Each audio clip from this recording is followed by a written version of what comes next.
Wow, it's actually live. Well, don't have that many people. Don't have many people. Okay. Whew. I didn't even know if this will be viewed. um, Hi, America. My name is Jantega, and this is my testimony.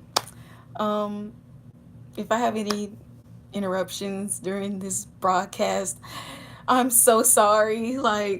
I'm so sorry. You know, I don't really have many people, but you know, that's okay with me. I'm just trying to get it recorded because YouTube be acting crazy sometimes and won't let me do it. So I'm here.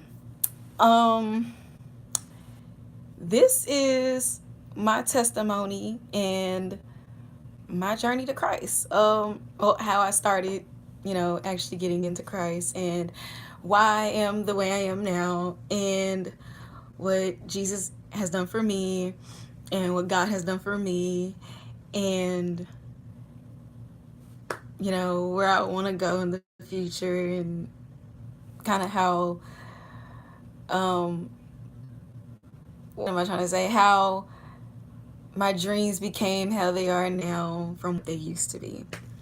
So I think I'm just gonna start from when I was a kid, I guess. I'm gonna try not to make it so long, but kind of have to go through steps so you see why I was the way I was. When I was younger, I was really bratty. Very, very bratty and kind of douchey. Like, I'm trying to say words that are not too bad, like, because I really don't curse much anymore. Thanks to Jesus. Holy Lord of the stairs. Glory to God. Um, but as a kid, I was like really, really bratty. I wasn't really nice. I was always outspoken, and I think they use that word right. I was outspoken. I don't know. I just always, could like speak my mind, and you know, um, I was kind of a tough girl. I wasn't taking no crap from anyone. I didn't care about age, race, position, job. Like, I didn't care. Um, as an elementary kid, I was a big crybaby. So I was one of those hard crybabies, if that makes any sense. One of those girls. And when I was younger, I used to have fits, like really, really, really bad fits.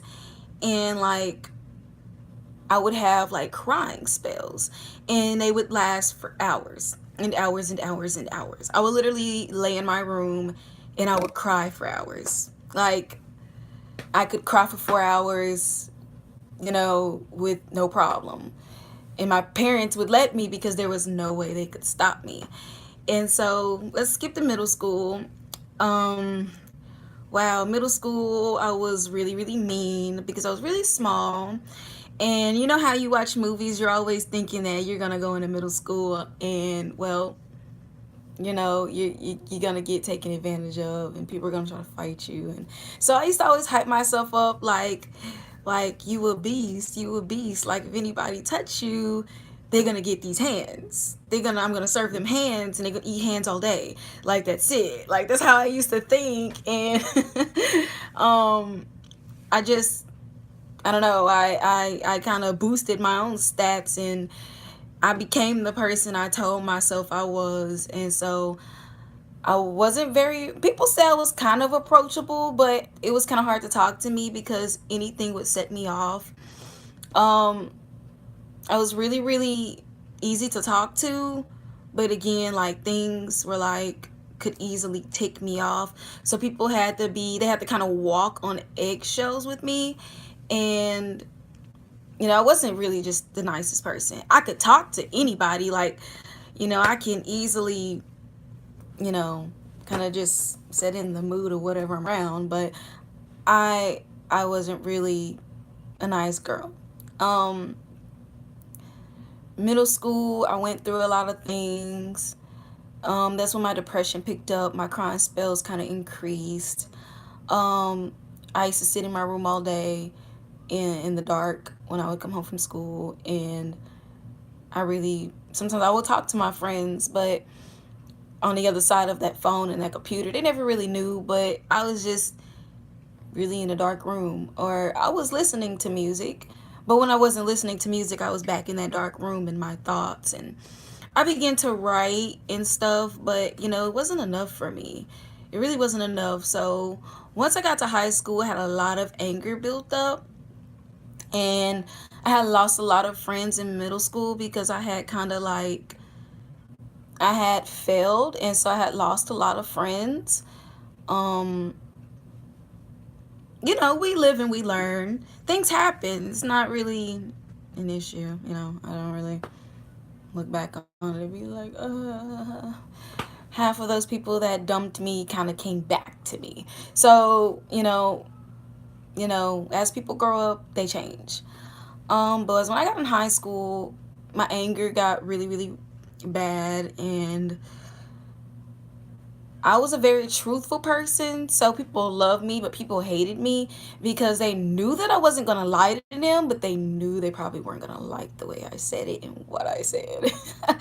So I have that going for myself. I'm not really much of a liar, and I mean sometimes I don't speak on things that I have said, but ultimately I'm gonna bring it up. I'm gonna bring it up. Like there's not a point in time that we probably have. If you know me, there's probably not a point in time that I haven't talked about something that happened with you when it was a problem.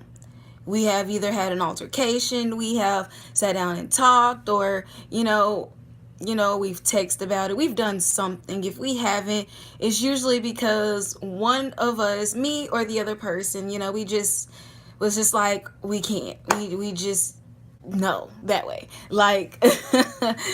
But ultimately I'm really like the type of person, I'm very forgiving, and I can hold grudges. Don't get me wrong, I can hold grudges, but they're not that bad. Like, they're not. Okay, yeah, they were really, really bad. I held a lot of grudges. That was one of my problems. I could hold grudges like really, really, really, really long. I've held a grudge for like years against this one girl, and like, well, not anymore. I've forgiven her, but I can't. Anyway, high school, I had a lot of grudges, a lot of anger, a lot of tension. I didn't like half the people I went to school with because just like I don't know. I feel like when I was in school, people kind of like started rumors about me, like, and lied that I said a lot of things that I truly didn't say, and people took things the wrong way. Which, I mean, I can't really be held accountable of, because we're, as a person, you're not responsible for their reactions to things. You're responsible for what you say, but you're not responsible for the things that they do. You're really not. And that's something I tell myself, because I mean, you can kind of pick at them, but people get picked on all the time and they just walk away. They don't snap. They don't just burst. They don't just do things because they're angry. There's a lot of people in the world that really can't hold themselves. They have a lot of self-control. So we cannot be held accountable for the things that people do, especially in adult age. Let me get that out of the way. I mean, even as a child, like, we have parents. Our parents teach us these things. Like, as we grow up, we learn these things. Glitter all over my face. But yeah, high school, I just was really, really angry. I had some really, really good friends. I would say myself, I wasn't the best friend, because truly I really kept a lot to myself, and I bottled a lot up, and which is really, really not good. It's really, really not good. So you kind of push people away when you don't even know that you're pushing people away. I had some really, really good friends, but I was battling with my own demons and depression, and sometimes I would just kind of go off on people, because it's like, shut up, you don't know my life. Like, you don't know what I go through on a basis. And thing was, my family really didn't know because I didn't really tell them. And like when I did try to tell them, they would kind of dismiss it. And like if I would tell them that I'm like depressed, and they were like, well, you don't have anything to be depressed about because you have this and this and this and that. And I'm thinking in my head like, well, having things is not what makes me happy. It's the way people speak to me, it's the way people see me, it's the way people try to help me. They don't help me the right way. And it's just like I was looking for something and I never could find it. So I just really put a lot of what I was looking for into guys, which, ladies, please don't do that. If you're gonna put anything into a man, let it be God. Hear me right now. Let it be God. Let it be God, because no man on this earth can do for you what he can do for you. Hallelujah. No man on this earth can do what God can do for you.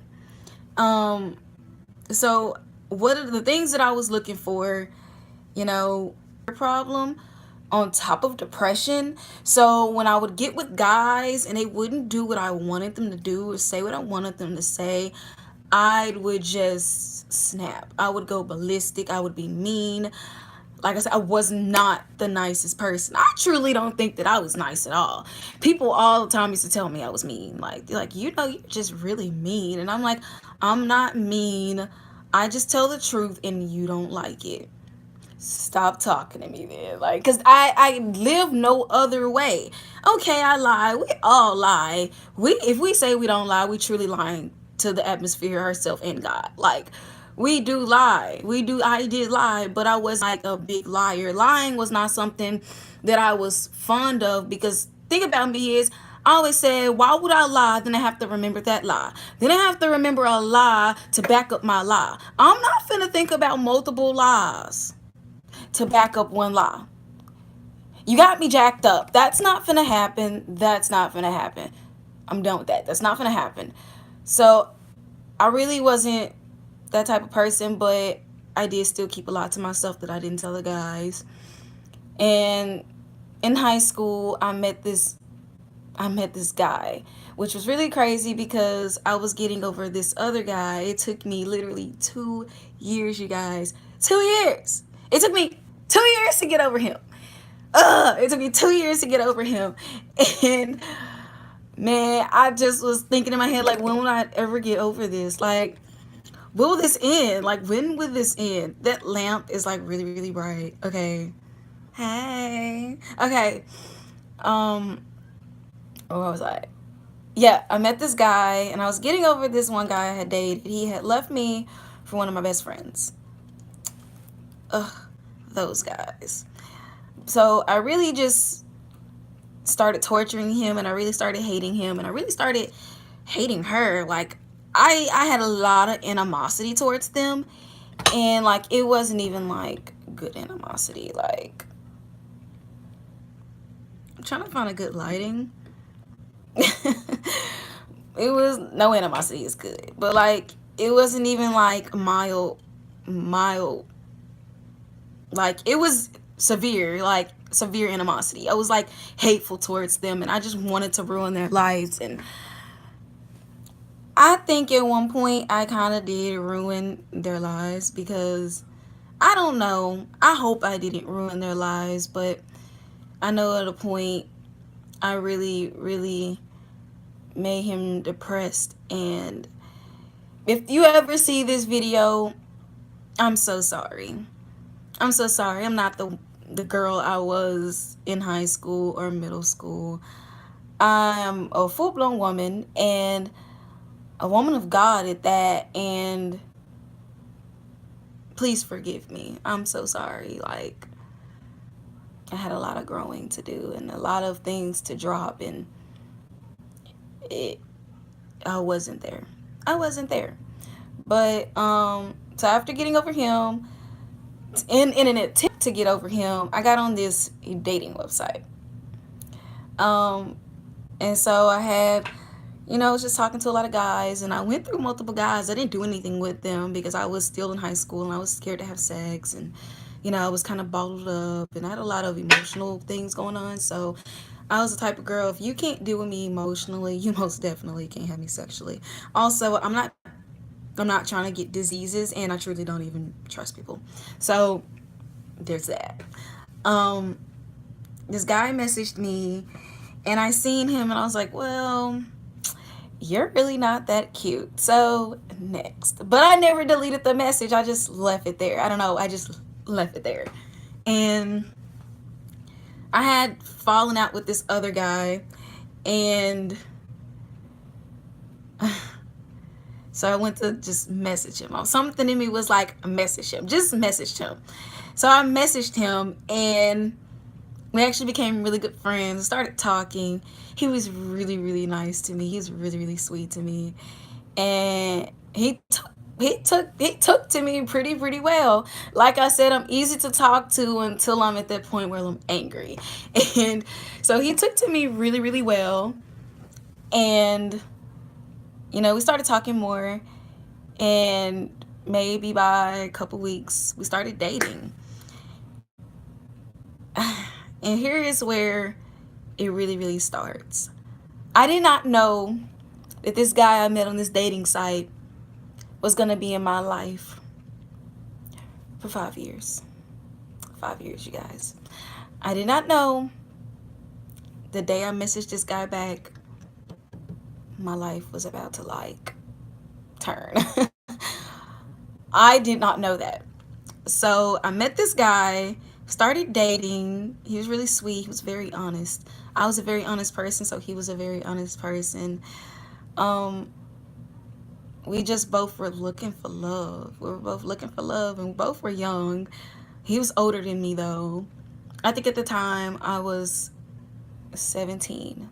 No, I was 16, and I was 16, and I think he was 18. I'm trying to remember. Yeah, it had to be 16 because, yeah, it had to be 16, and I think he was 18. And we got really, really close, and, we were always together. And I hit 18, and when I hit 18, I was still dating him, and I started smoking weed. And when I started smoking weed, I loved it. Actually, no, at first I hated it. I hated it because I tried smoking weed before then in high school with a lot of friends, and I did not like it. I was really against drugs anyway, and I really was only doing it because my friends were doing it. And not that I was being a follower, but because I wasn't a party pooper. I'm not gonna like ruin the party, but I'm not gonna like join in. I'll be like, I'm gonna do only a little, so you can leave me alone. That's kind of how I was. So I wasn't really peer pressured, but I was the type of person who, like, I don't know, I just went for it and then was like, no, I did it, so leave me alone. And it always worked for me. So that's how I was. And so I hit 18, and I went to go hang out with him and his brother. And I took my best friend, and I tried pot for the first time. And it was awesome. We got super, super, well, at the time it was awesome. Now I wouldn't go back to it. I really wouldn't go back to it. Trust me, I would not go back to it. But at the time it was super awesome. We were like really lit, and it was a stepping stone in my life, to me anyway. And from that day forward, I started smoking a lot of pot. I mean, every day I would go see him, I would be lit. I wouldn't come home till like 11, 12, 1 in the morning. And my parents were like, you have to come home earlier. And I'm just thinking in my head, like, I can't come home earlier. I'm too high. Like, you can't know that I'm high. And my parents never really knew. Somebody told them that I started smoking weed, but I wasn't sure who it was. To this day, I still don't know who told my mom that I was smoking pot. Like, I don't even know. quite frankly, I don't really care. But because it didn't stop me. It didn't stop me from doing anything. I kind of just decided to do whatever I wanted to do. Um, so from that day on, I started smoking a lot of pot, and pot became a part of my life. And my parents had found out, and so they told me to either break up with him or leave the house.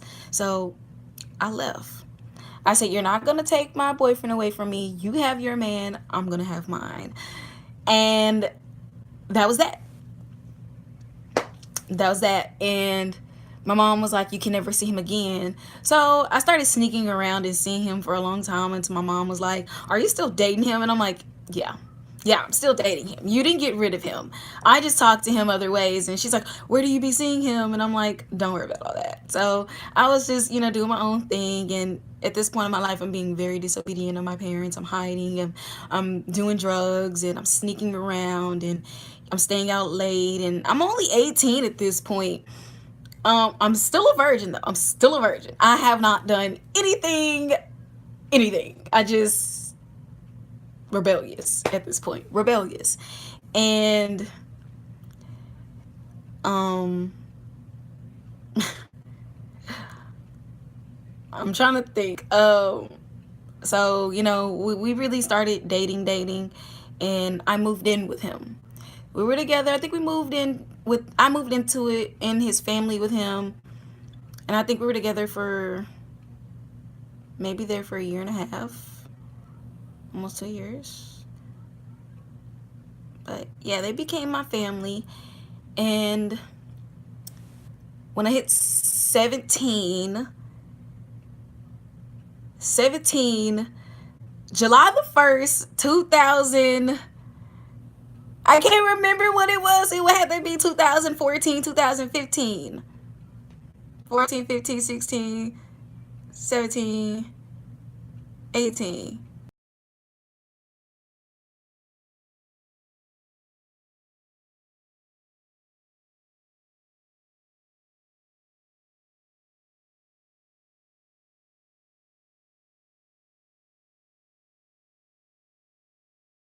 I remember this because I was 17 and I was waiting till I turned 18. That's when I had sex for the first time in my life. That was the very first day that I actually did anything sexual.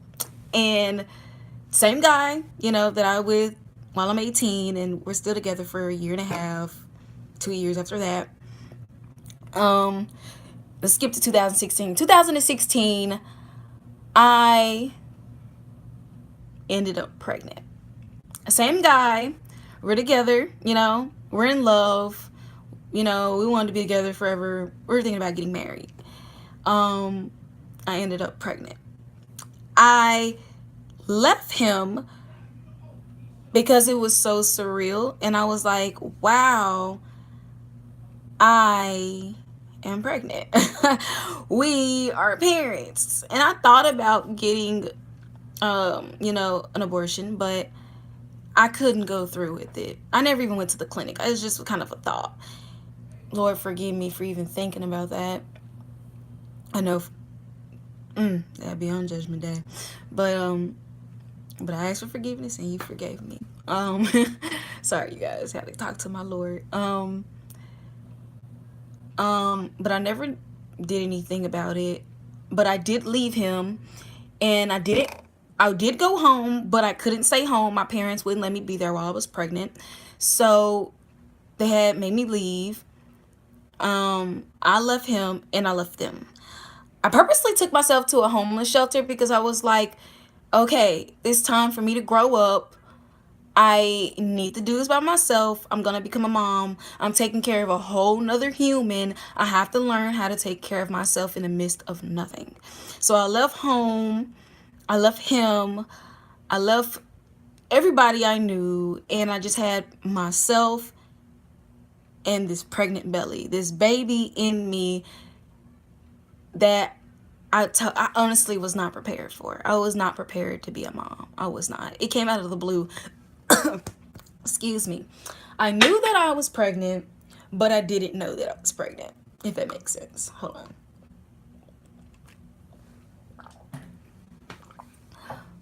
Like, I knew I was pregnant, but I didn't for sure know that I was pregnant until they told me I was pregnant. So I had left and I was by myself for a while. I still was talking to him, but I was never really in his presence. I was never really around him. We weren't together. We were together, we were dating, we were in a relationship, but like in person, like we were not together.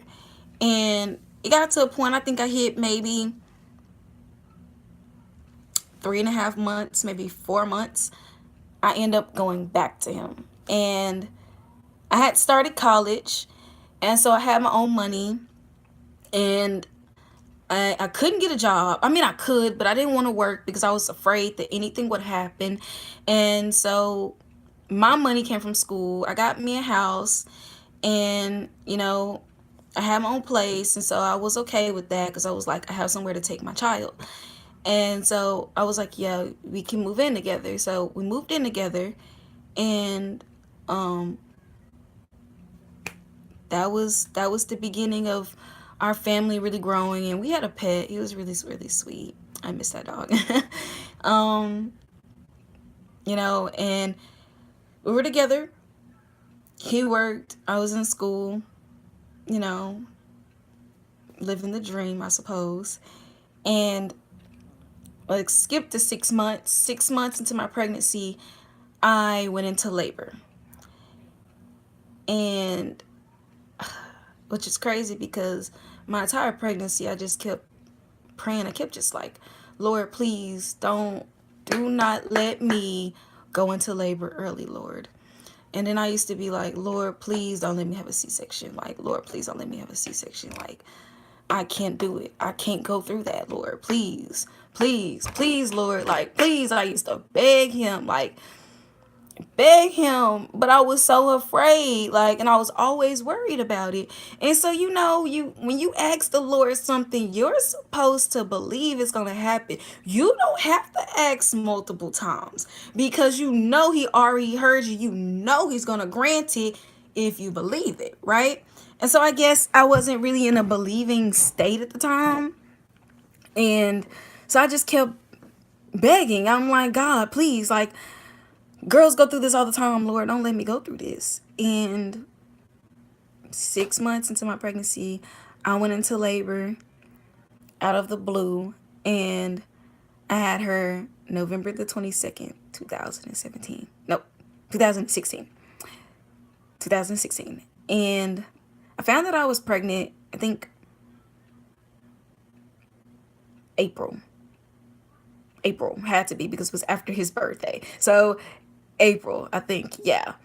And I had her November the 22nd, 2016, 2 days before Thanksgiving. And she came out almost immediately. So I went into labor. And since I went into labor early, they had to give me a C-section, which was one of my fears. I had so many fears. I was scared of going in labor early. I was scared of C-sections, and I was afraid of coming home to empty nursery. So I had her. She was born, and she was 1 pound and 3 ounces. From that day forward, I lived in NICU for 3 months of my life. It was one of the hardest journeys ever in my life. Ever. But it wasn't even really the hardest journey because what was to come after it was so much worse. But so 3 months into NICU, we went through heart surgeries, we went through brain surgeries, we went through eye surgeries, we went through so much oxygen, we went through everything. We went through everything. There was nothing that we didn't go through. I mean, when she came out, like the size of my hand, you guys, like maybe a little bit longer, like just a tad bit longer. It was very, very hard. And so now I've had how you have to leave your kid. We can't live in the hospital, literally live in the hospital. That's just racking up money. And my insurance is like, probably like, nope. And like the hospital's like, nope. And like my family's like, nope, come home. And so I went into labor. My first fear, I had a C-section. My second fear, and now I've come home to an empty nursery. And that was one of the hardest things I had to go through to oh, sorry you guys. I'm really trying to get past this light. I truly am, because like I hate that big light and it's not working for me. Oh, my knee. Let's see if this will work. Maybe you guys can see it better this way. Pay me no mind. I'm always hurting myself. I'm a klutz, okay? I'm a really big klutz. Hey, that's not too bad. Hey. Okay. And so this is one of my biggest problems at the time. I had come home to an empty nursery. 3 months went by, and the first time I did this, I was in tears. God made me strong to tell y'all again. 3 months went by, and we got to come home. And we had a great time. We were a family again, and we were truly a family this time, and we were a family in our home. It was such a blessing. It was such a blessing.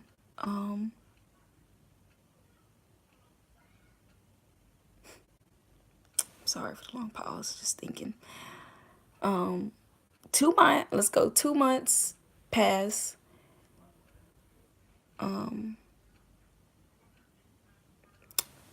My friends offered me to come hang out with them. And I've been stuck in the hospital about 3 months now. Really 4, because we still have to go back to appointments. So it's like we left, but we never really left. We come home. She's on oxygen. She's still on oxygen. All the other things are fine. Well, besides her eyes. She's on oxygen in her eyes. They said by the time she hit 2, she would have been blind. So we were going through that. And I just was like, you're not giving her any more surgeries. If she goes blind, she goes blind. That's fine. Like, I'm sorry. You're not gonna, she's an infant. It's not gonna happen anymore. So 2 months go by. We're home. My friends offered me to come hang out with them. And I took up on that offer. Truth be told, I really didn't want to go. I really didn't want to go.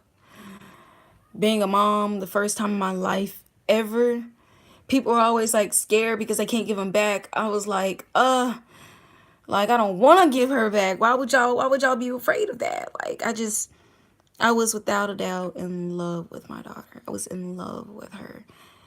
And so I left, and I left her with her father. And I was trying to find any reason to stay, to be honest. You know, I was trying to try to stress him out, kind of like, so he would need me to be home, like, oh, well, you got to do this, and you got to do this, and don't forget to do this, and call me if you need this, and like I will rush home, I could just stay here. And he's like, no, just go. And he's like, you've been in a hospital for a long time, and like, you should go. And so I left, and before I left, I told him, I said, well, if you don't want me to go, tell me don't go right now. Like, I wanted him to tell me to stay home, but he didn't. He told me to go. And so I didn't know this day would be the last day I actually got to see my daughter. Beautiful eyes, open, her breathing and being herself, the personality that she had even as an infant. I didn't know this would be the last time. So I was hanging with my friends, and that night, I would constantly blow his phone up, and I would video chat, and normal things that parents do when they leave their kids for the first time. And so the next night, I kind of just, I let him do his thing. I'm like, I trust him. I trust him. I trust him. I'm gonna show him I trust him. So I didn't worry him. I didn't nag him. I didn't badger him. I didn't do anything. I just let him do what he was gonna do. And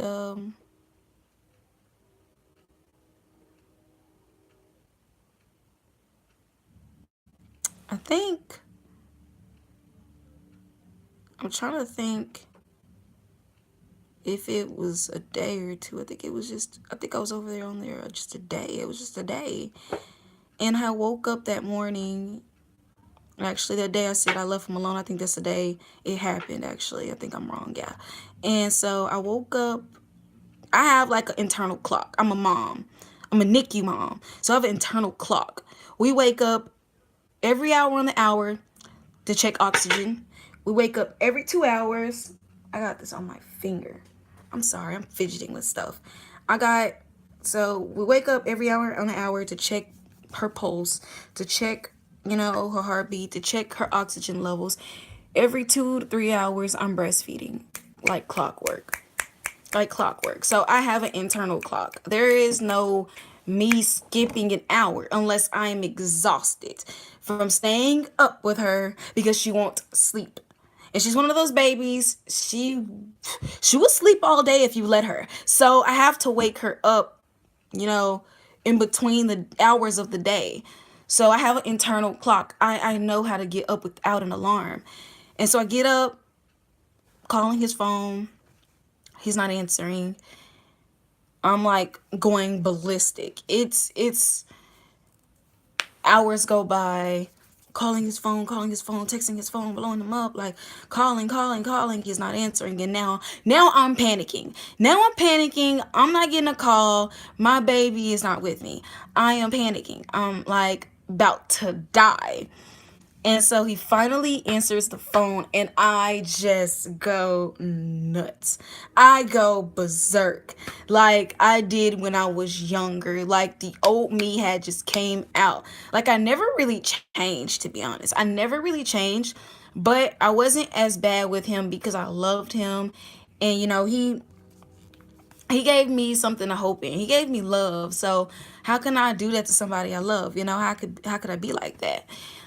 So I wasn't like that with him, but that morning, like, it was just, I don't know, I snapped. I just went off, and I got so mad I hung up the phone. Well, when he finally answered the phone, she's in the background crying. I mean, screaming at the top of her lungs, and I'm panicking. She's crying. He's mad.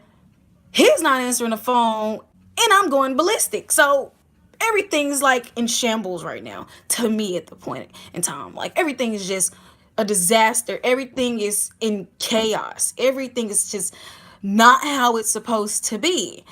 And so I'm like, do this and do that. He's like, I'm already doing it. I'm waiting. The bottles, this and that and that and this. And so I'm like, okay. So I get mad and I hang up.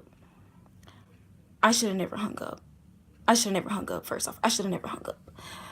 I should have never hung up. I hung up. You know how you hang up because you're so mad, but you truly want to be on the phone. You truly want to talk to them, so you call them back. I called back, went to voicemail. I think it went to voicemail once or twice. He called me back. Here's, oh man, this is just like to relive it. He tells me she's not breathing. He's called the ambulance. They're on their way to the hospital. Now, I'm like 45, 50 minutes away, you guys. So, hearing that dropped my heart. Like, I could have passed out. I could have literally passed out.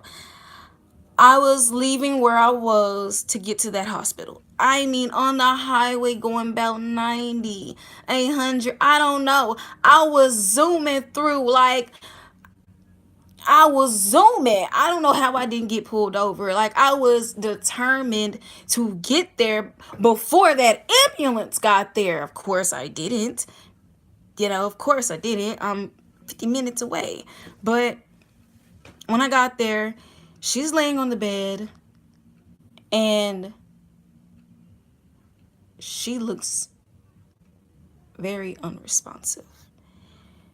Now, let me tell you guys now, she's 5 months at the time this is happening. My daughter is 5 months. I never told y'all, but I had a little girl. And at this time, she's 5 months. She's laying in this bed in this hospital where I never wanted to come back. I never wanted to get there again. Oh, Lord, please don't let me cry. Lord, please don't let me cry.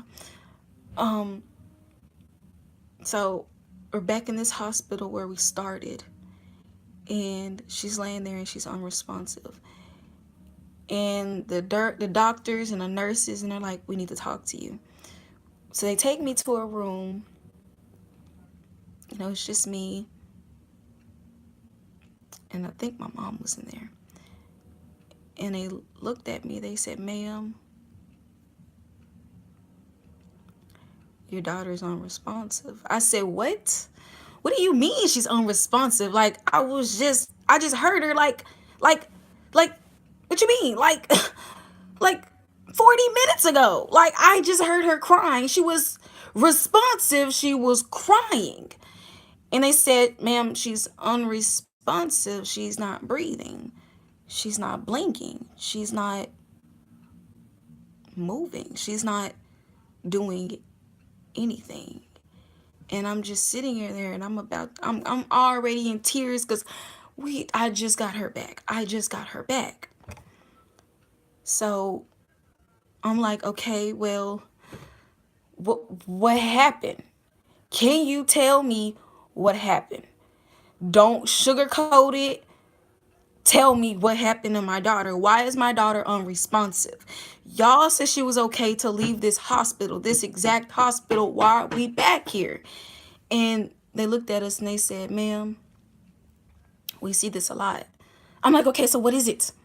And they're like, ma'am, your daughter was shaken. I said, what? My daughter wasn't. What are you talking about? And they're like, your daughter was shaken. And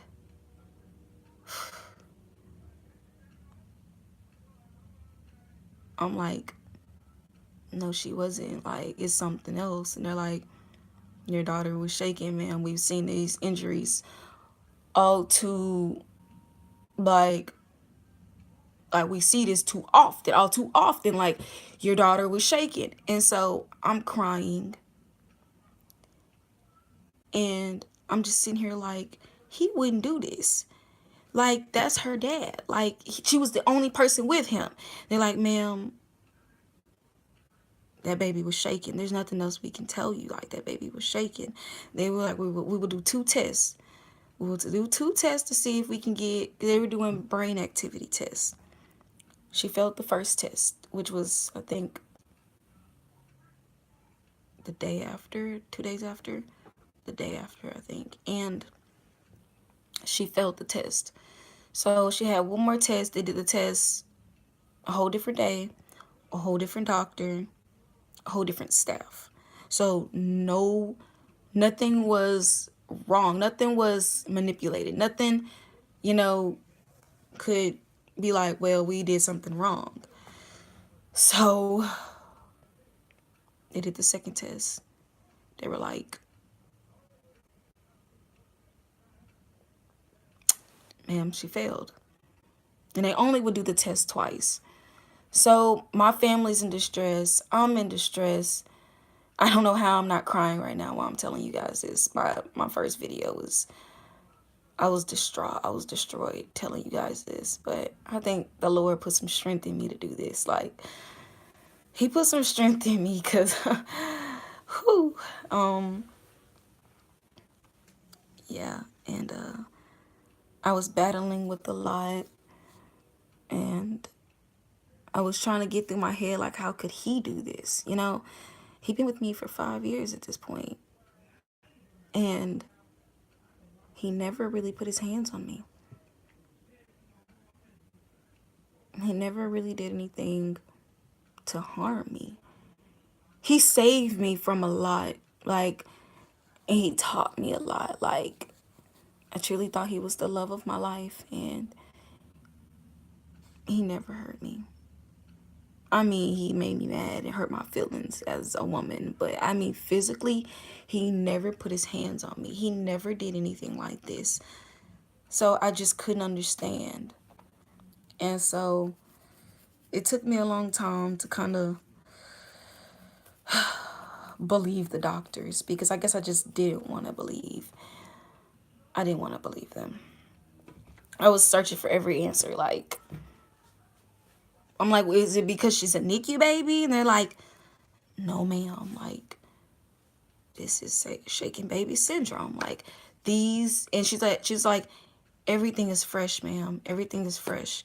This will not happen hours or days or weeks or months. She said, ma'am, these are like fresh, like minutes, like hours. Not even hours. She said minutes. She said this was instantaneous. Like, right when she was shaking, this was the aftermath of her being shaken. Remember, she's a NICU baby. At this point, she's really, she's a lot bigger and a lot, she's a baby. She's not like a little preemie anymore. She's a baby, but her brain has not yet functioned. It has not yet developed. On top of that, it's still healing. It's doing everything that has to do from her being, month, 4 months, 6, 7, 8, not 3 to 4 months early. So she truly is still healing. They said this is instantaneous. This basically was like immediately. And so I lost my love for him almost immediately. And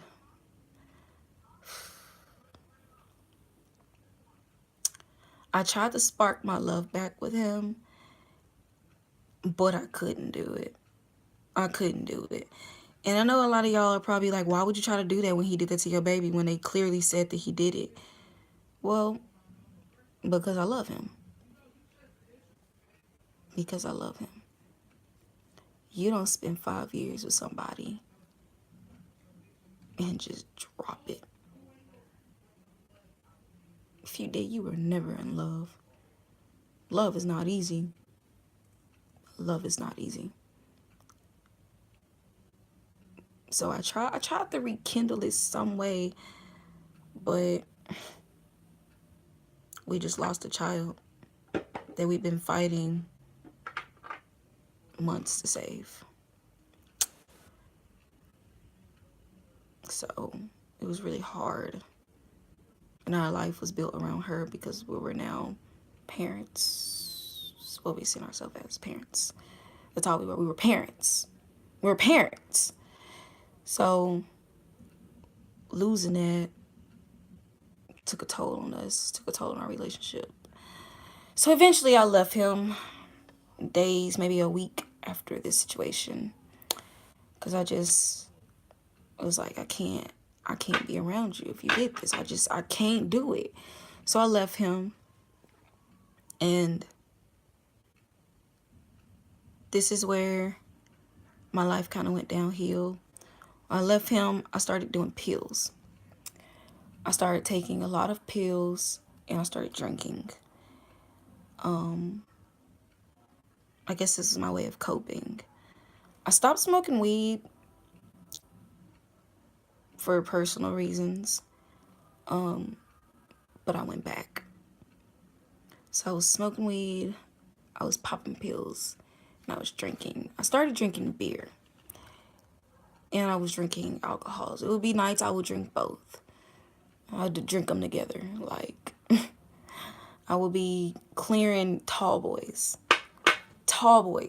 Look at me. I'm a little girl. Not a little girl, I'm a grown woman. But physically, people think if I'm a little girl. And I'm clearing tall boys day after day after day after day after day after day. And popping pills after pills after pills after pills and trying to forget and just make myself happy. And it lasted while I was messed up, but when I came down, I remembered I had lost everything. At this point, I had lost her, I lost him because I left him, and I left our place because it was too many memories. So I had lost my house, I lost her, and I lost him. And I gave my dog away because I just couldn't take care of him. I couldn't do it. I couldn't even take care of myself. So, yeah, that's the beginning of my addiction and my never really took to become an alcoholic because it didn't last long, but I surely was on my way. I used to say that I was an alcoholic in training. Like, that was bad. Like, it was really, really bad. Like, a lot of people were worried for me because I didn't care. I wanted to be one. I just wanted to drink my problems away. And I went through a lot. It was so hard on me. I rekindled my relationship with him because I felt maybe if I forgive him, I can let some pain go.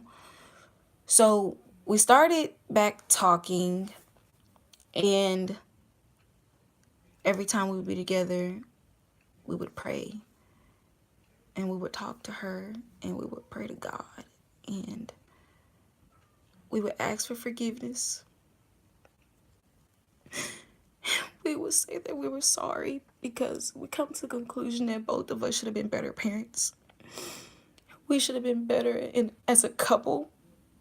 Had we been better as a couple and communication would have been a lot better, I don't know, maybe things would have not happened the way they happened.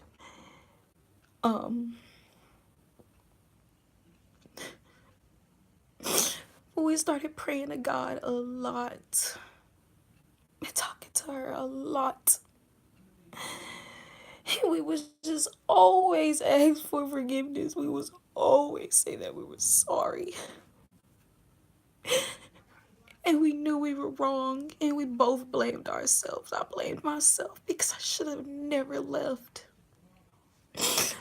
I knew I shouldn't left, and that's why I didn't want to go. Y'all ever have a gut feeling? Listen to it. Listen to it. I should have listened to my gut. But I truly believe it was prophesied for me to walk out that door and drive away. That was something that was supposed to happen. Sometimes God works in mysterious ways, and we might not think it's the best way, but we can't see the full picture. And so I really started trying to forgive him, and I worked on forgiving him. And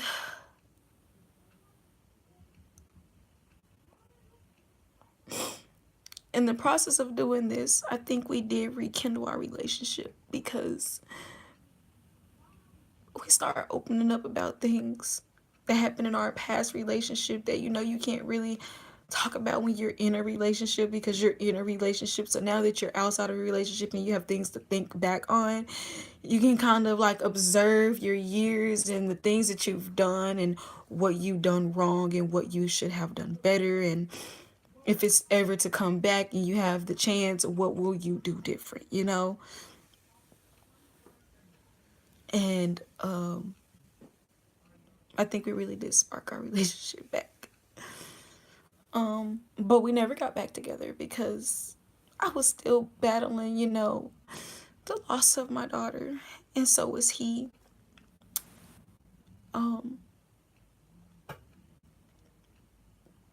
So I started talking to God, and so did he. He said he got his son. I was like, God, I'm ready to get my son. I'm ready to get my son. Like, I'm hurting. Like, I can't keep feeling like this. Like, if you're gonna give him a sign, like, I used to cuss and God. I'm like, I darn well deserve a sign. I didn't even do anything, and yet I've lost everything. I'm like, I darn well deserve a son. How you gonna give him one and not give me one? What am I not doing that he's doing? Not, what am I not doing that he is? I'm praying. I'm asking for forgiveness.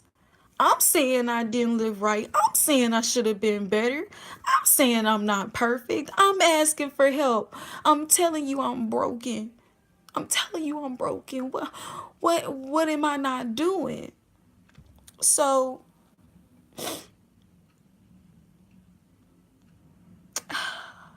I can't remember. I think it was like a week, 2 weeks went by and I got my son.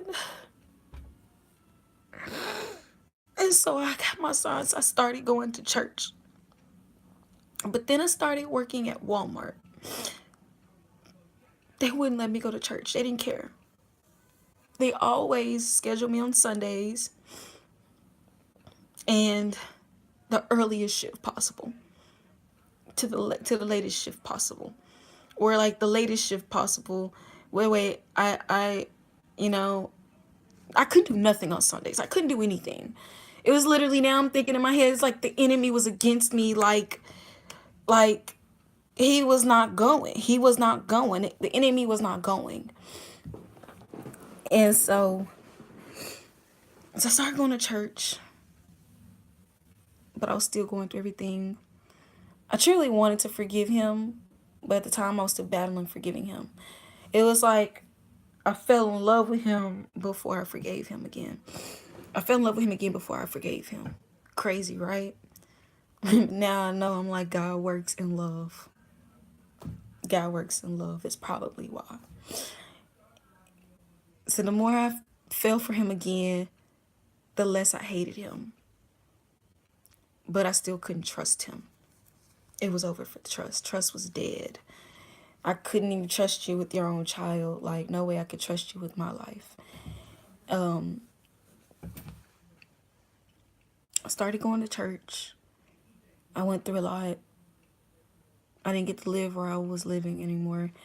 And I had moved somewhere, but then I had left. So I'm living in my car at this point. I'm living in my car. Loved it.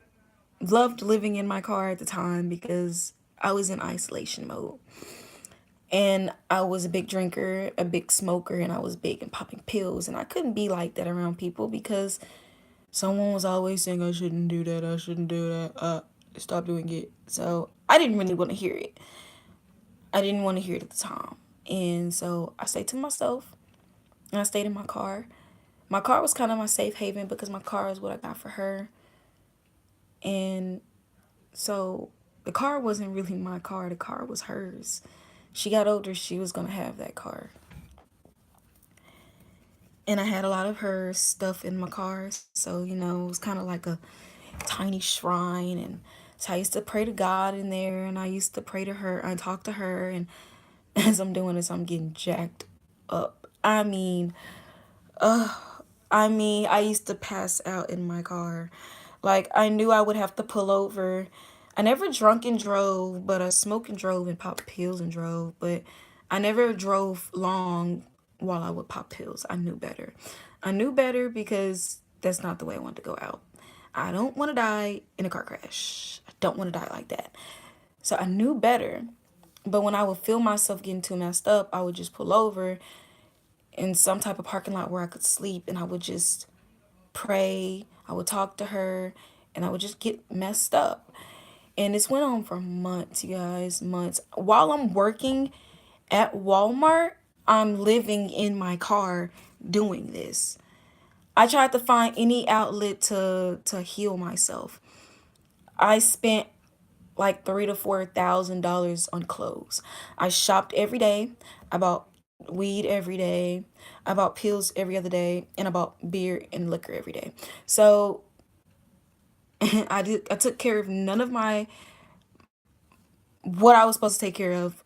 I was drowning myself in the worldly things to escape my pain. And I tried to stop. It was really hard. And one day I went to my brother's and I tried to stay there, and me and him got into it. And he said so much to me, and it just showed me, like, why am I here? No one loves me. No one loves me. My parents have done the things that they've done in my past, and, then I've always been battling with depression. I was battling with depression more than ever now. And then I was just going through a lot. I was going through a lot. And so I started using my money to live in hotel rooms. So I started living in a hotel instead of my car. Still doing my drugs, but in a hotel room. And that's when I met these guys. I became friends with them. They stayed at the hotel too. And becoming friends with them, this is when I was introduced to cocaine. I was still trying to go to church while I was doing all these things. And most of the time I did go to church. I did. Even though I was still drinking and smoking. Excuse me. I still was making time to go to church. Because I was just waiting on the Lord to save me. I was waiting on the Lord to do something. I don't know what I was waiting on, but I was waiting on my pain to leave. So one day, I finally said yes to the cocaine. Because I used to say no.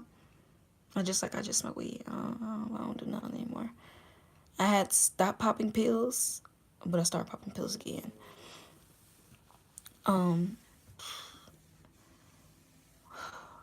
I was popping a lot of different pills.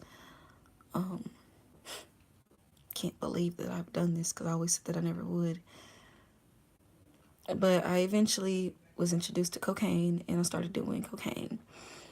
And this is how I know I have fallen from my will to go to church and to be saved. So one day I was going to church, and everybody kept telling me, go to church. Go to church. What are you doing? Go to church. We'll still be here. And I didn't say it out loud, but in the inside, I just didn't want to go because I just wanted to get high. I just wanted to get high. And I knew they were about to have some cocaine. There was multiple guys, and everybody had a sack of cocaine. I was the only one that didn't because I'm not finna spend my money on cocaine. You guys know how expensive cocaine is? Okay? Look at me right now. It's expensive. Do not do that. Money-wise, health-wise, spiritually. Don't do it. Please don't do it. Please don't do it. But this is when I knew I didn't have that will to go to church anymore because I was in my church clothes, and I was like, no, I'm not going. And so I rolled a blunt, and everybody opened their sacks of cocaine. And they were like, do you want to do these lines with us? And I was like, yes. And so I did those lines in my church clothes, and I never went to church.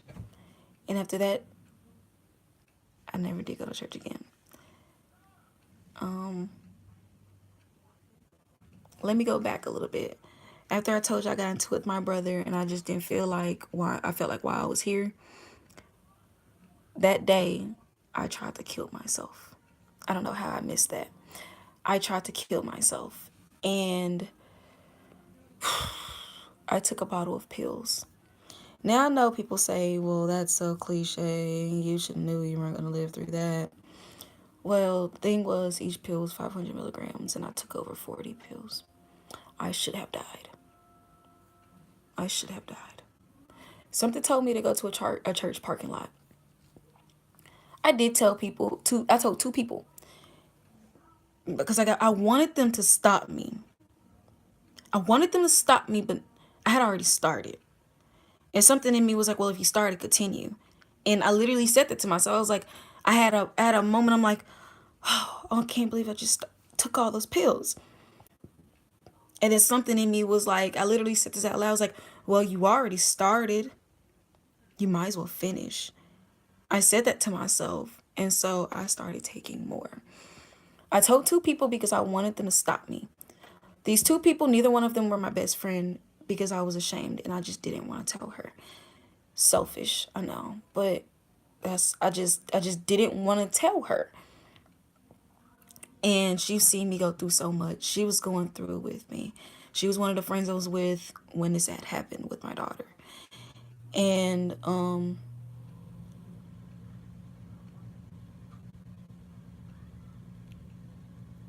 I wanted them to stop me, but they said all the wrong things. All the wrong things. They didn't say anything to help me. So I continued to swallow pills. I remember praying to God and I was like, God, take me. I'm ready to go. I'm ready to go, God. Please, God. Please, God. Please, God, take me. I remember asking him. I remember begging him. I'm like, because if you don't, you understand I'm going to try again. I'm going to try again because I can't do this anymore. I can't. Every day hurts. Every day I think about how I'm horrible. Every day I think about how I'm a bad mom. Every day was that thought. It reoccurred all day, every day. I couldn't get school done because I was in college. I had dropped out of college. I couldn't finish my jobs. I couldn't be around family. I couldn't go to church because I just deserved nothing. Like everything in me kept telling me I deserved nothing. I just was better off dead. Everything in me kept telling me that. And I finally acted upon it. And I remember falling asleep. And I thought, I was like, this is it. Like I was at peace. I was like, okay, this is it. I was afraid. I'm not gonna lie. I was afraid because I really never got a chance to say goodbye to anybody except for those two people. And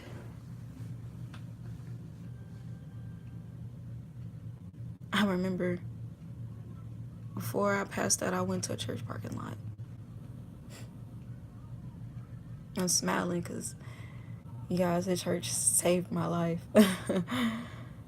God saved my life, really. But I'm in this church parking lot and I'm like praying and I'm drifting off to sleep. And I'm thinking in my head, this is it. Goodbye, world. Goodbye. Hours later, someone's banging on my window. They're banging in my car, on my door. They're trying to get into my car. No one knew where I was. I never told anyone. I moved around from spot to spot to spot to spot so I couldn't be found. And I think people didn't believe me because I think they just thought I wanted attention or whatever. I woke up and the first thing I said, God, why did you let me wake up?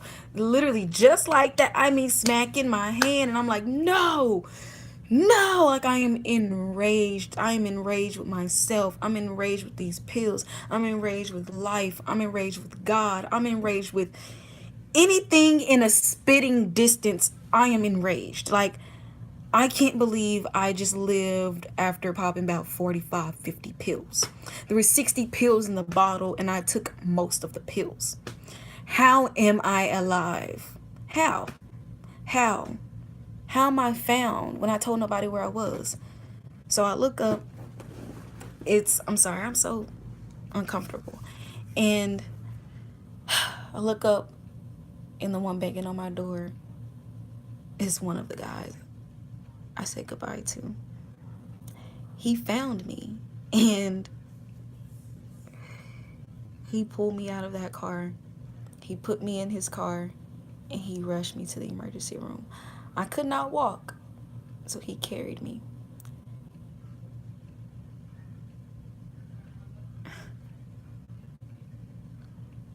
I will never forget that day because it's like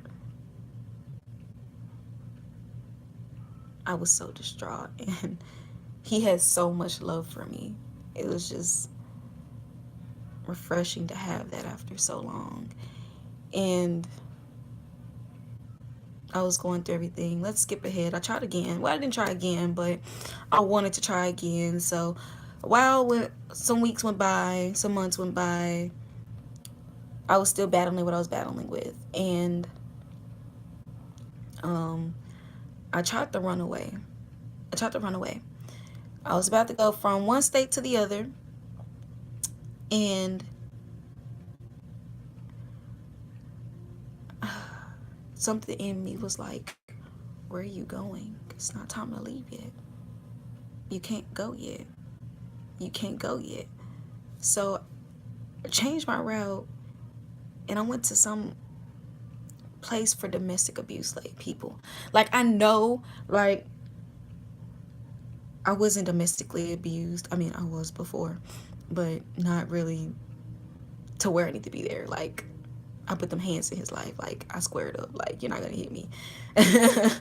And um, I was there for a long time. My parents couldn't find me. My friends couldn't find me. The last thing people heard that I was leaving the state, and I had made it live, and I disappeared, and um, no one could find me. And I finally took myself to the hospital, and they contacted my emergency contacts, and so everybody knew where I was again. Here I was again, back into this hospital for the second time because I wanted to kill myself. I told the people there, I said, you guys have to take me to the hospital. If you guys don't let me go, I'm gonna try to kill myself. I literally told them that. And so they called the hospital, they called the ambulance, and they took me to the hospital. And one day I was in the hospital, my sister, this is where my testimony really, really begins. This is where my testimony actually begins, right here. I am in this hospital, okay, you guys? The first time after getting out the hospital, I used to pray to God, God, I need to see him again. I'm speaking of my daughter's father, dad, because God is our father, okay? God is the father. We only have one father. Speaking of my daughter's dad, and I was just like, God, I need to see him again. Because like I said, I was battling love and hate. When I reconnected with him, I fell in love with him all over again. And it's really hard to explain that to people. It's hard to explain it to you guys now because I have so much love for this guy. Like, this kid, man, he still has my heart. Even after what he's done, he still has my heart. He probably, I will die loving this man. He will die with me loving him. Like, I can never stop loving him. I just can't. Like, that's 5 years of my life. Like, I love him, you guys. Like, I don't hate him. I don't wish no bad ill towards him. I've forgiven him. But I would wish that. I would pray about that. And I would talk to God about it all the time. And so one day my sister came and we're talking. And I told her, I said, I still love him. I was like, I just need to see him again. She's like, you don't need to see him again. I'm like, no, I need to see him again so I can know how I truly, really feel. Because I was battling love and hate. It was hard because I fell in love with him again, but I just did not trust him. So I was sitting at the table and I was like, God, I just need to see him again. Like, God, I don't know what to do with myself. I'm trying not to cry. 10 to 15 minutes later, you guys, I'm on the 8th floor of Baptist Hospital in scrubs and socks with no piercings. I wouldn't even be able to wear this because I might hang myself with it. I am sitting there in scrubs. 10, 15 minutes later, he walks through the door on the 8th floor of the Baptist Hospital.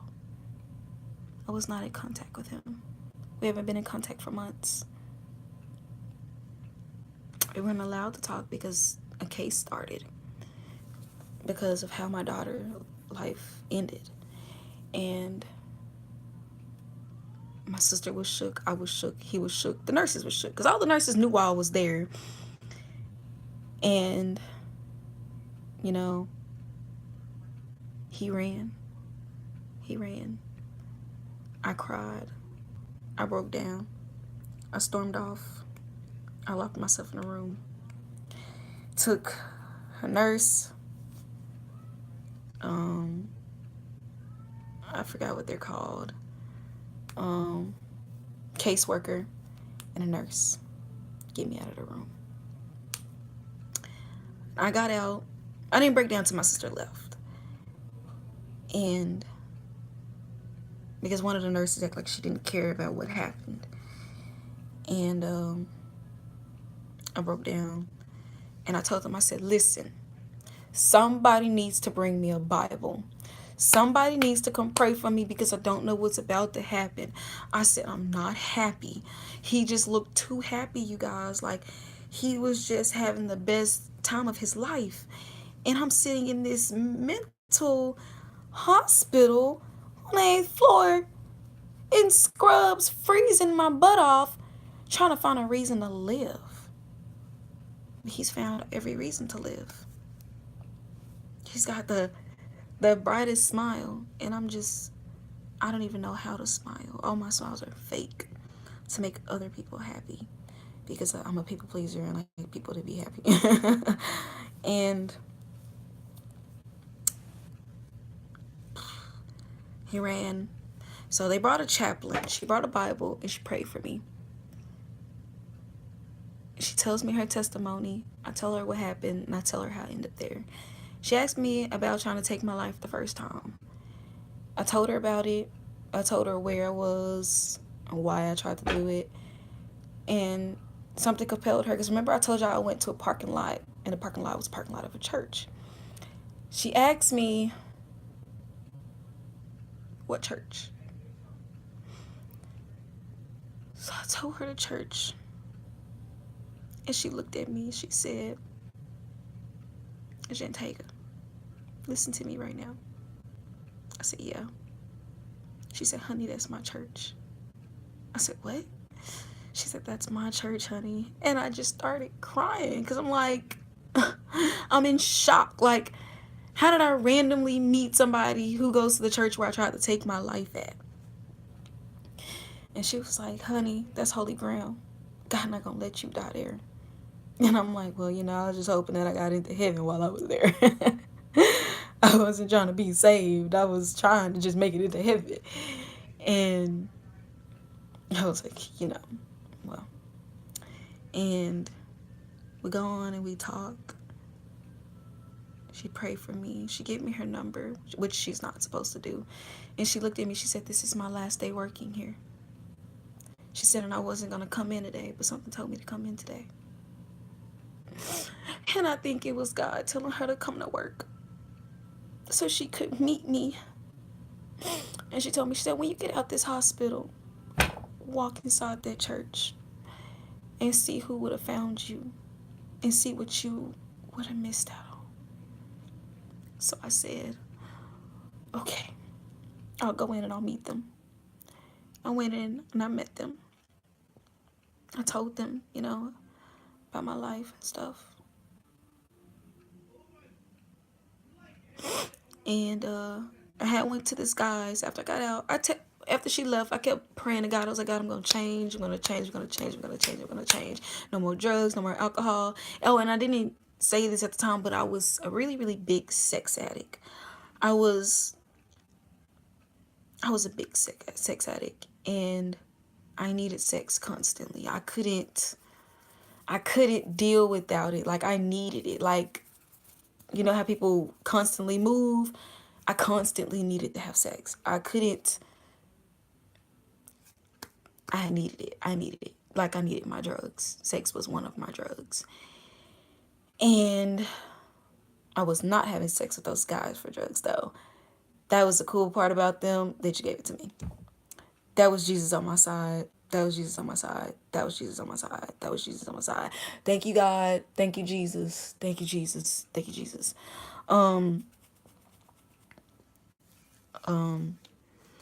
But I went back to my old life and I went back to the drugs. It was like, that's all I knew. And that's the only way I could get comfort. I went back to the sex, the drugs, and alcohol. In the midst of me smoking with this guy, I used to get with. I don't know, we were smoking and I just felt very, very lightheaded. And I didn't hear a voice, but something told me, tell him you're about to pass out. I don't know what it was, but something in me was like, tell him you're about to pass out. And I looked at him and I said, hey, I said, I'm about to pass out. And he was like, what? I was like, I'm about to pass out. And immediately when I said I'm about to pass out, I passed out. I don't know how long I was out. He said I was at about 40, 50 seconds. I woke up, nothing but ringing, intense ringing in my ear. That's all I can hear. I see him talking. I see him there. I can't hear him. All I hear is ringing. It was so loud, it hurt, you guys. It hurt, it hurt, it hurt, it hurt, it hurt. And something compelled me to call on the Lord. I'm like, God, please. God, please, please make this stop. I said, ooh, I knew I wasn't supposed to go to the drugs. I knew it. I knew it. I knew it. I said, I'm sorry, God. I'm sorry. I lied. I'm a liar. I lied. Please, God, I'm sorry. I'll never go back. I promise. I promise. I promise. I promise. And I just kept promising. I kept promising him and I kept promising him. And he was not listening. He would not dim it down. He would not make it stop. And it was just there. It was getting louder. It was like it was getting louder. And I was just like, oh God, please, please, please. I'm praying in my head. I'm like, God, please, I'm sorry. I'm sorry. I'm sorry. I'm sorry. And you know how you sick and you start running to the bathroom? So I ran to the bathroom. I'm over this toilet. The guy is with me. He's holding my hair. He's holding my hair and I'm just sitting, I'm looking at this toilet and I'm praying in my head. And at the time, I didn't understand why things weren't working out so well for me. But now, being into Christ like I am, one thing about God is God don't want you to be secret with your faith. God don't want you to be secret with your help. If you're going to ask God for help, you're going to ask God for help and you're going to do it around whoever is around. You're going to do it around whoever is around. Even if they are not around, you better say it out loud. Don't hide your faith. Don't hide your trust in God, because when you speak out loud and things happen for you, other people see it. Other people notice it. So I'm like, God, please. I said, okay, God, okay, just get it out of my body. I'm sorry. I won't do it again. Please make it stop. Please make it stop. When I said that, I started puking all over the place. Guys holding my hair. And first, before I went into the bathroom, I started sweating profusely. I mean, sweat dripping down my body. May I remind you, I'm at a guy's house. So I'm sweating. Like, I don't know what's going on. So I go to the bathroom and I say that I start puking all over his bathroom. All over his bathroom and his toilet. Like, he's watching me. Then for some reason, he backed up. He stopped holding my hair. And he just was kind of standing on the outskirts of the bathroom away from me. And at this time, I'm praying in my head. I'm praying in my head. I'm praying in my head. And I'm like, God, okay, I get it. I get it. I get it. Make it stop. The ringing dimmed down, but it didn't stop.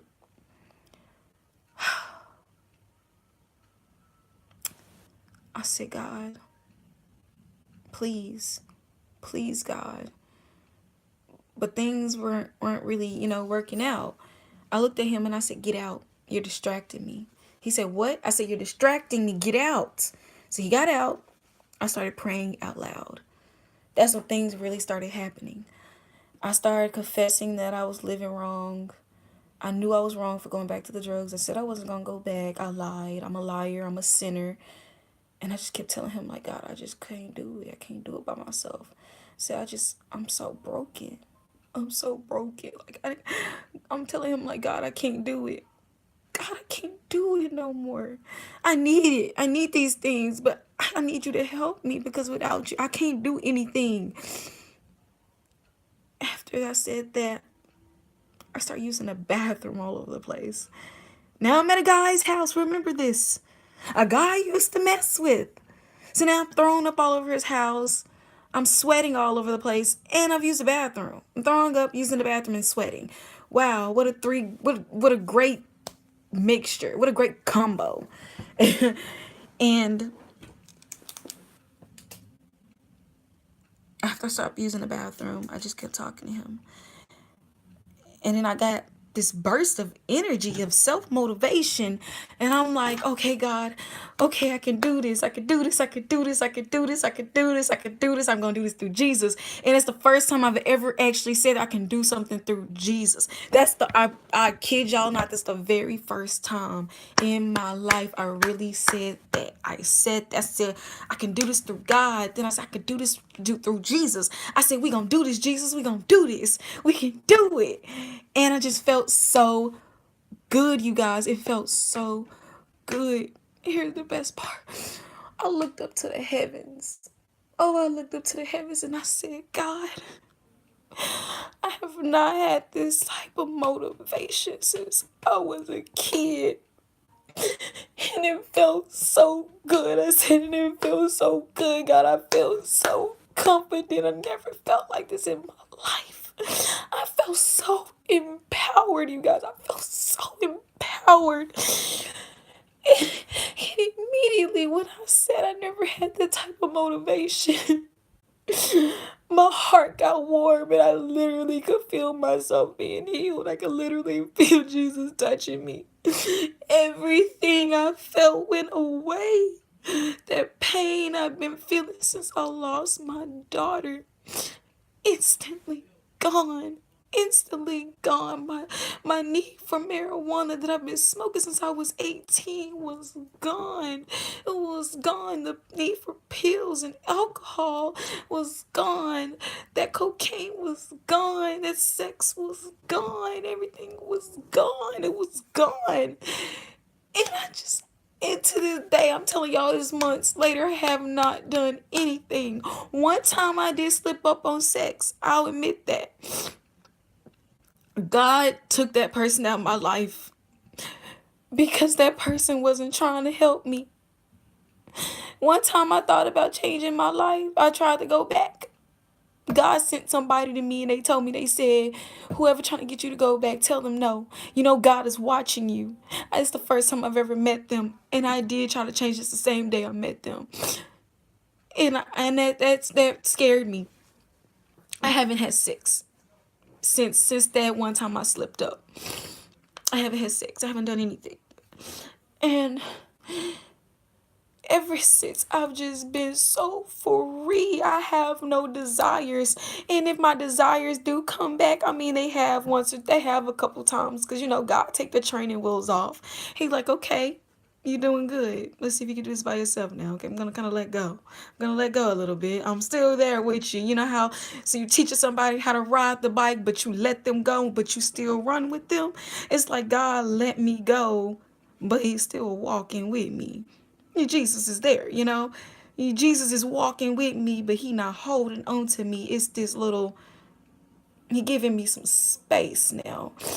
And every time things like that come back, I just pray about it. I just pray about it. I pray about it because I don't want to disappoint God, for him to come to me, Jesus to come to me in the midst of me smoking and doing drugs after I promised him I will not go back. That I would not go back, and he still came to me. Oh, he left that 99 and came into the wilderness to find me and bring me home to knock on my door. And I immediately answered. I don't know how, but I did. Oh, guys, you guys, God is real. Jesus is real. Jesus is alive, and Jesus is here. Jesus is in our midst. Okay, he is in our midst. He is here. He has not descended from heaven yet, but he is here. You will know when it's the end of times, and he comes back. But he is always here with us. He saved multiple people every day. He is here. He is real, you guys. I have never in my life felt like that. After he healed me, before he actually healed me, I missed this part. You know how people in church get to jerking? They get to just jerking. I started jerking, and then that's when I was healed. I was healed. I dropped to my knees and I was thanking God for about 30, 40 minutes. It had to be that long. If it wasn't, it felt like it. It felt like it, but to be honest, it wasn't long enough. But he walked in, and so I had seen him, and I'm in full blown tears, and my face is on the ground. And he's like, "Are you okay? What's wrong?" And he's in the living room. He's in the kitchen making us food. I'm having a whole testimony in his bathroom. His whole room, I'm having a testimony. He's in there cooking me food. I wasn't even thinking about food. I'm thinking about Jesus. I'm thinking about, Lord, please help me. I'm scared. I'm scared. I'm scared. Please help me. It felt so good. What I would give to relive that day. What I would give to relive that night, that day. Had I known when I see him, what if I never went to him? Would I have gotten Christ? If I never had my daughter and I never walked out that door, would I have Christ? And I can't answer that question. I like to say yes still, because regardless of where I am, Jesus is going to come to me if he was going to come to me. So I like to say yes, but I don't know. I don't know. But it was prophesied that I go back and do those drugs again, only to find Christ.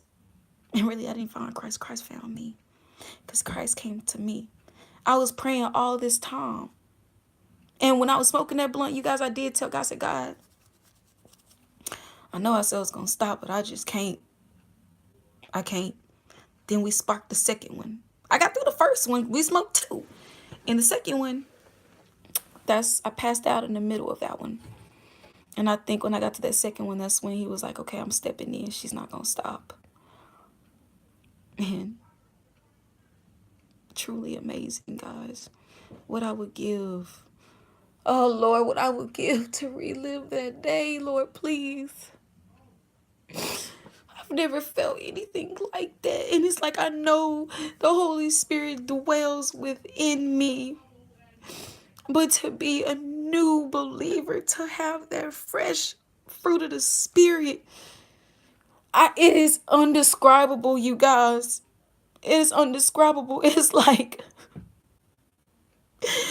being comforted 1,000 times, 1,000 times, 1,000 times, 1,000 times, 1,000. I mean, not even my parents gave me that type of love. My parents couldn't even repair my heart. And Jesus, all he did was touch me. And I was instantly healed. Now it's about 4 or 5 months later. I'm strong in Christ. I don't drink. I don't smoke. I don't do any drugs. I don't smoke any tobacco. I'm celibate. I don't wear makeup. I don't wear weave anymore. I cover my head. I read my Bible constantly. And I pray all the time. I write letters to God. I pray for other people. They just don't understand. And I know the Spirit dwells within me. Because when I see things that happened in the world, I cry. Things that used to not bother me. People's souls. It bothers me so much. And all I can do is give them the word. All I could do is give them the word and tell them to pray about it. And sometimes I wish I could do so much more, but I'm not Jesus. I can't touch them and heal them. Oh, what I would give for them to feel what I felt. What I would give to relive that moment with Jesus. what I would give. I would give my life. Oh, I'm ready to take my cross and walk. I'm ready to drink out his cup.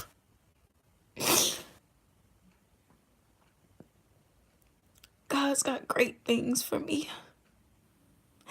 And people told me that when I was a kid, they said, God got something planned for you. People always used to tell me that. I never understood why. People always used to tell me that, and I remember it every time, but it never stuck. Like, I would be like, why do people always tell me that? People always would. I think it was just God letting me know, like, girl, I got something in store for you when you get older. You don't even know. You guys, I'm 22 years old. I'm celibate. I don't do drugs. I don't do alcohol. I really don't have friends. God is my friend. Jesus is my best friend. When I started walking in Christ, I lost my friends. And I do miss them, but I don't practice the things that they practice anymore. And I feel like my relationships kind of crumbled. One, because of me. Two, because it was time. Jesus was moving me on, and it wasn't their time to move when I was moving. Guys, Jesus is real. Jesus is real. He is here. He is working. God is working on us, in us, through us, and around us. If you ever get a thought that's just like, I need to go to church, I need to pray, I need to read my Bible, I don't really understand it. Try. That's emphasis on try. Do it. Listen to it.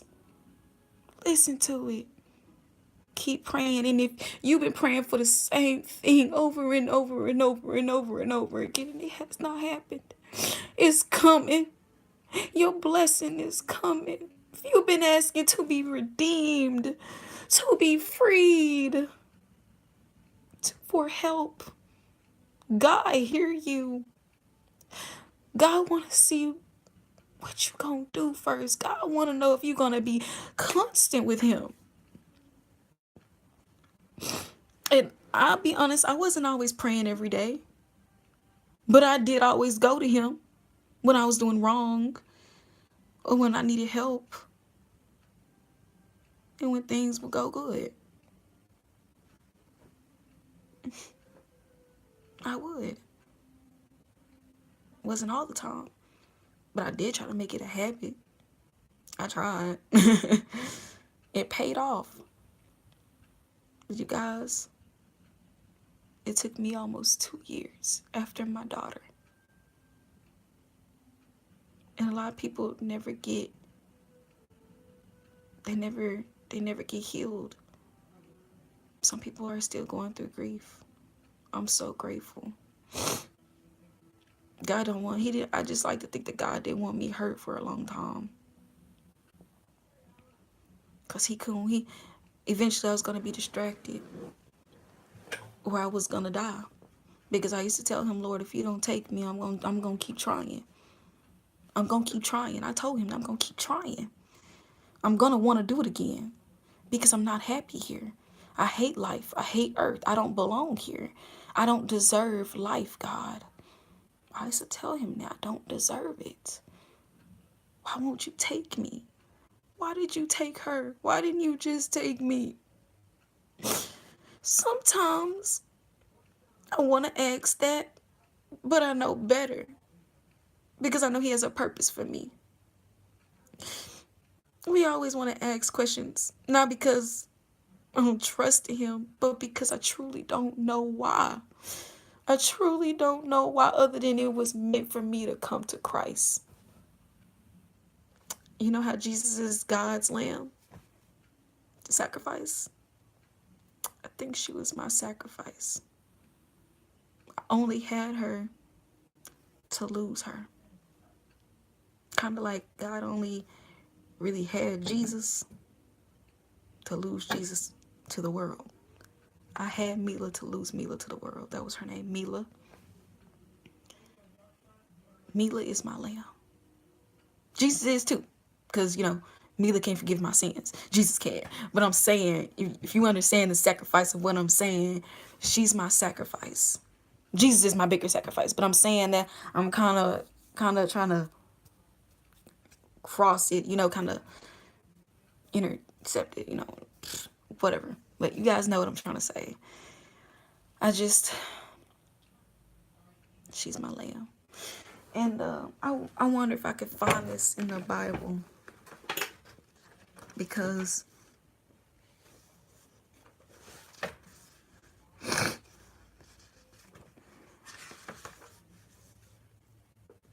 I don't even know.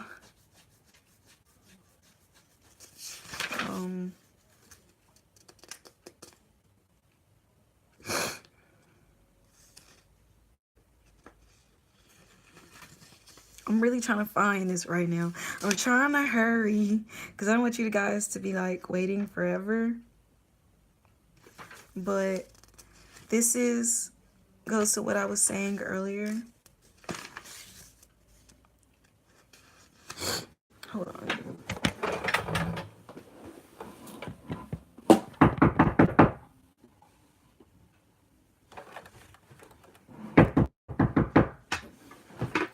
I'm trying to find it without having to look forever, so I'm gonna make him bring me another device.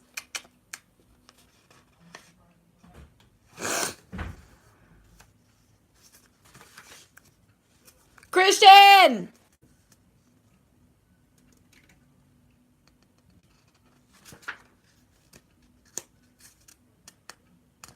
It has to be.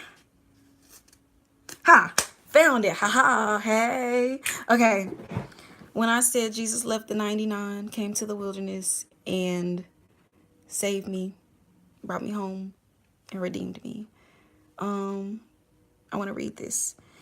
It's Luke 15. Luke chapter 15. Parable of the lost sheep.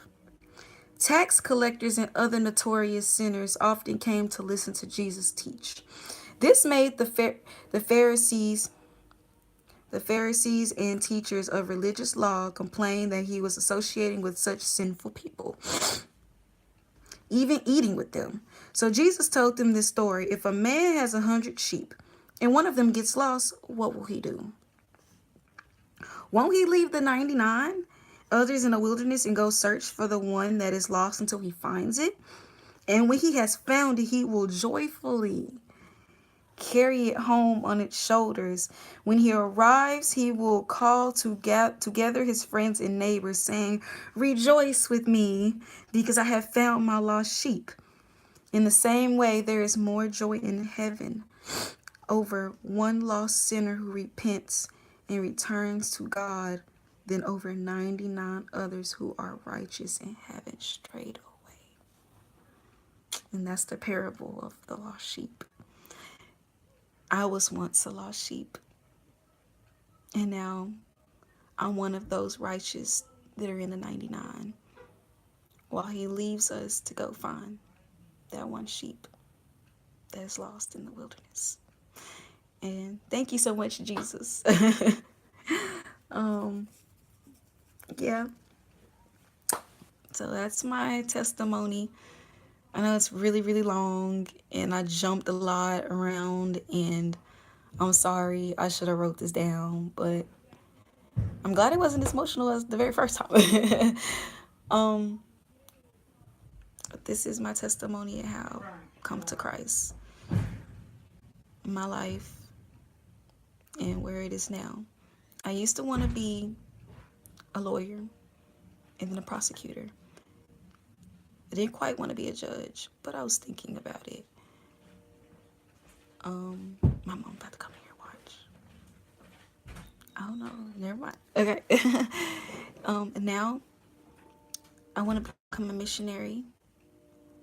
I want to become a pastor.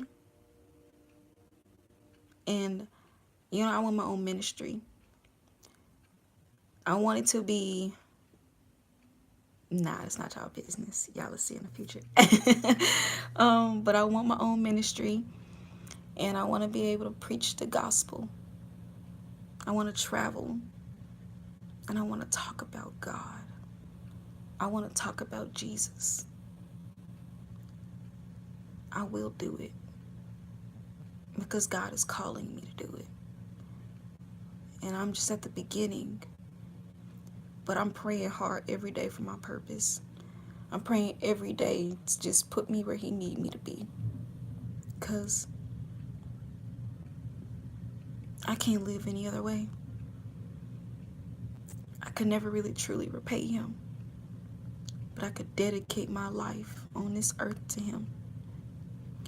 I did want more kids. Sometimes I do still want them, but I don't want them as bad as I used to. I'm more focused on God. And sometimes I want a guy, but I'm more focused on God. And me being celibate kind of helps me with that. So, you know, yeah.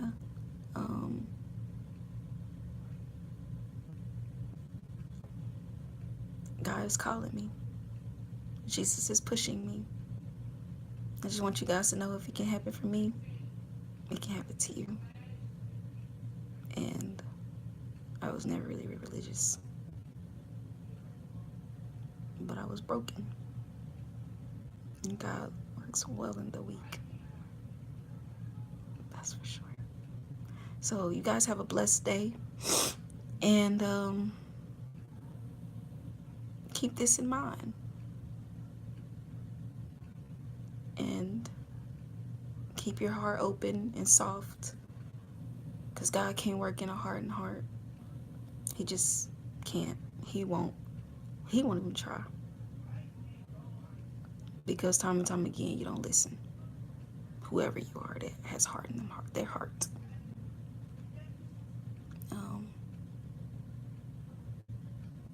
What else I about to say? Oh yeah, and forgiveness. Try to forgive, you guys. I know it's hard. It's so hard sometimes. But if I could forgive the man who took the life of my daughter, and I spent 5 of my years of my life with him, 5 years of my life with him, and I forgave him, and I didn't try to hurt him, you can do it. You can do it. Give it to God. Literally, put your hand on your heart right now if you're going through something. Now snatch it out of your heart. Just snatch it.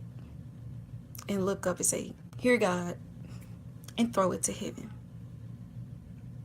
I don't even know what problem I just snatched out, but whatever it is, God has it.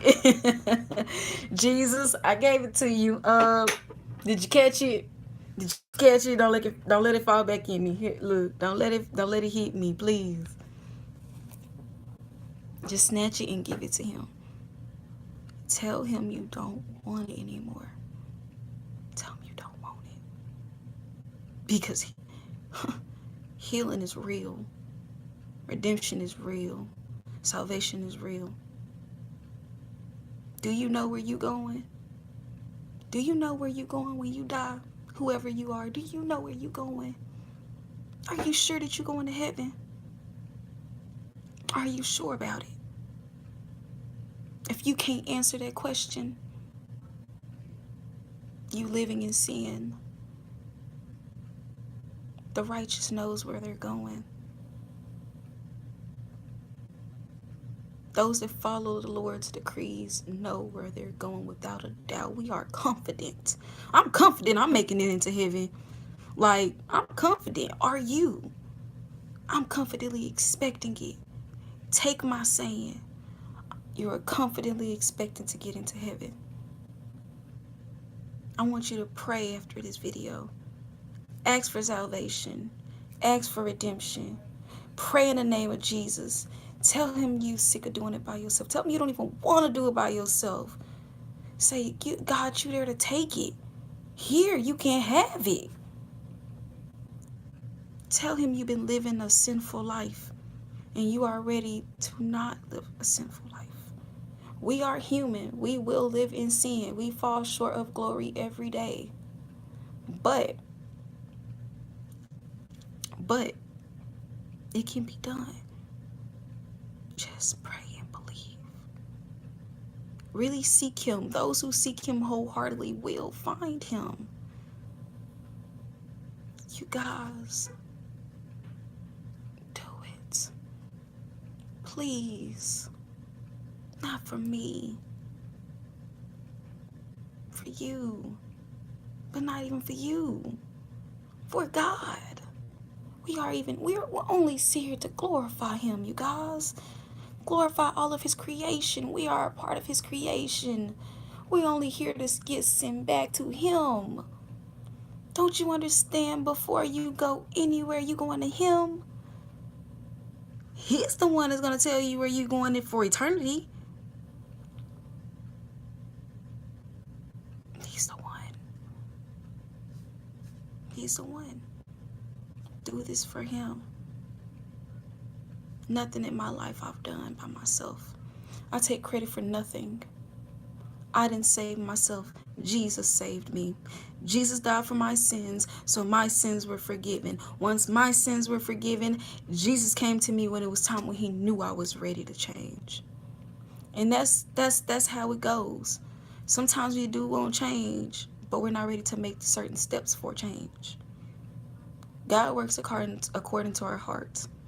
You see, he knows better than we do. We know us. So the Lord knows if you're going to really do it or not.